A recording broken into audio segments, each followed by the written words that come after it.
ओम शांति।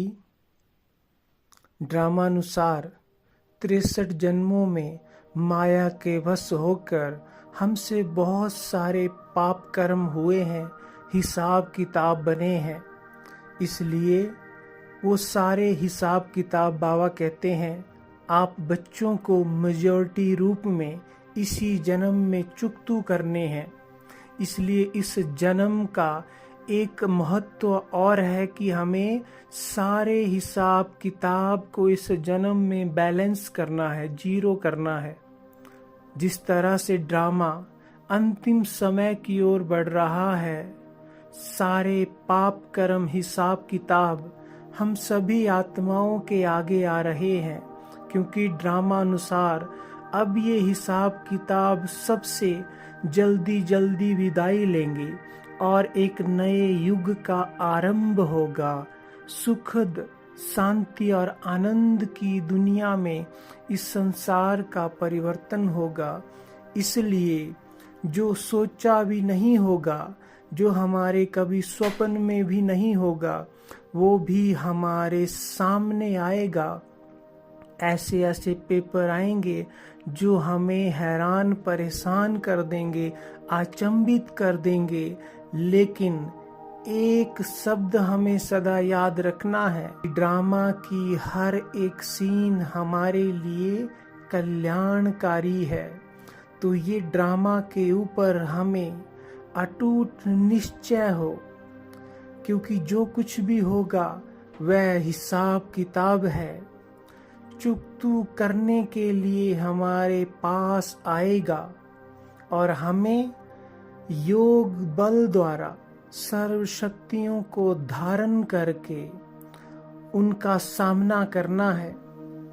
तो हिसाब किताब अगर हमें जल्दी जल्दी चुकतू करना है तो एक तो हमें शिव बाबा से शक्तियां लेनी है, और वो शक्तियां हमें हिसाब किताब के दौरान उस परिस्थिति का सामना करने की हिम्मत देंगी, और जो भी विघ्न आया है वो समाप्त हो जाएगा और हम अपने जीवन में आगे बढ़ते जाएंगे, सफल होते जाएंगे। और दूसरी चीज, हमें योग के सब्जेक्ट की ओर इसलिए भी महत्व देना है ताकि हमारे विकर्म जल्दी जल्दी चुकतू होने लगे। कोई एक स्थान पर बैठा रहे, कंप्लेंट करता रहे, उदास होता रहे, चिल्लाता रहे कि ये मेरे साथ क्या हो रहा है, बाबा को लाहना देते रहे, तो इस प्रकार हिसाब किताब चुकतू नहीं होते हैं, बल्कि मन ही उदास, निराश और परेशान होता है, कमजोर होता है। इसलिए ड्रामा के रहस्य को जानकर ज्ञानी तू आत्मा बनो।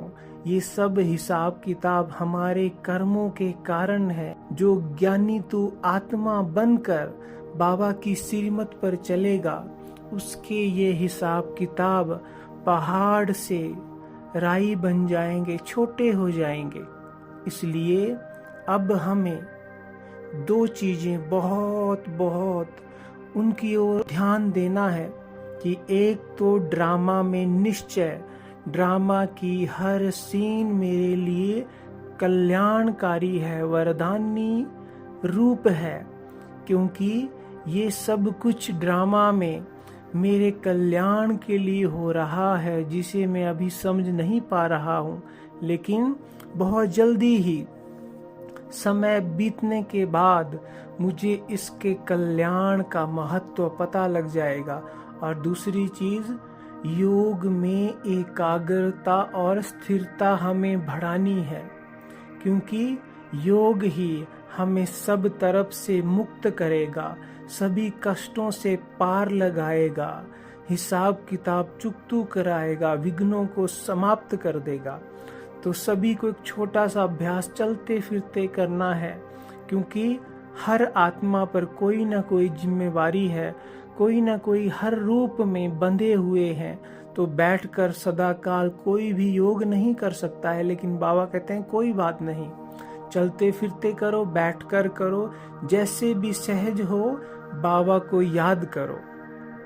तो ये जरूरी नहीं है कि हम बैठकर योग करें, लेकिन कैसे भी कर सकते हैं। तो मन की एकाग्रता, स्थिरता कि जो हम अभ्यास कर रहे हैं उसमें हमें खुद के मन को एकाग्र करना है, तभी हमें सिद्धि प्राप्त होगी, तभी हमें उसका रिजल्ट मिलेगा।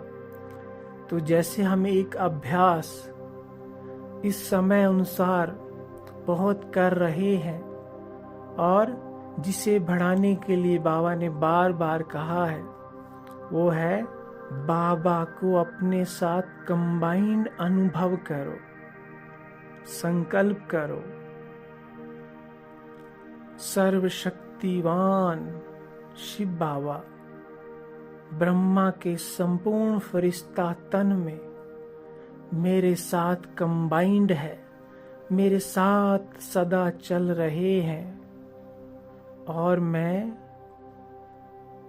शांति का, पवित्रता का संपूर्ण फरिश्ता हूँ। मेरे साथ बाप दादा हैं, तो उनमें बुद्धि को एकाग्र करें। कुछ भी करते हुए ये अनुभव रहे कि बाप दादा मेरे साथ हैं लाइट के शरीर में, तो उनकी अलौकिकता चारों ओर फैल रही है। तो इस तरह से ये सबसे सरल योग का अभ्यास है, जिससे हमें बहुत सारे फायदे होंगे और हम सहज ही सब तरफ के विघ्नों से पार हो जाएंगे। कोई संकट आने वाला होगा वो टल जाएगा, हम उसमें सुरक्षित रहेंगे और हमारे हिसाब किताब जल्दी से जल्दी चुकतू होने लगेंगे। आत्मा में शक्तियां भरती जाएंगी, कभी भी हमें कमजोरी का अनुभव नहीं होगा।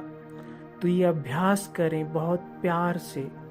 बाप दादा मेरे साथ हैं, यही संगम का सबसे बड़ा सुख है। कंबाइंड होकर, कर्म योगी होकर हर कार्य करना और परमात्मा का हर कदम पर अनुभव और साथ हमें प्राप्त हो, सदा अनुभव हो। तो ये योग का अभ्यास हम बढ़ाते चलें।